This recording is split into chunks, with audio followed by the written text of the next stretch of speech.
You were aboard New Shepard on its first crewed flight. How was that experience? Were you terrified then? Strangely, I wasn't. Did you ride the rocket?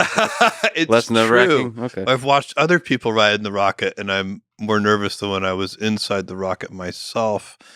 It was a difficult conversation to have with my mother when I told her I was going to go on the first one. Yeah. And not only was I going to go, but I was going to bring my brother Yeah. too. This is a tough conversation to have with a mom. Yeah, and I mean, there's just a epic nature to it too. The ascent, the floating in zero gravity, I'll tell you something very interesting. Zero gravity feels very natural.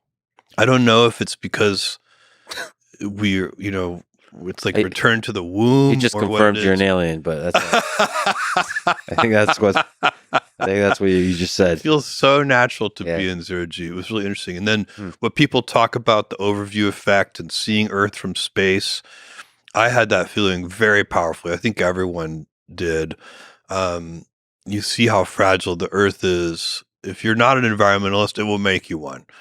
The great Jim Lovell quote, he looked back at the Earth from space and he said he realized you don't go to heaven when you die, you go to heaven when you're born.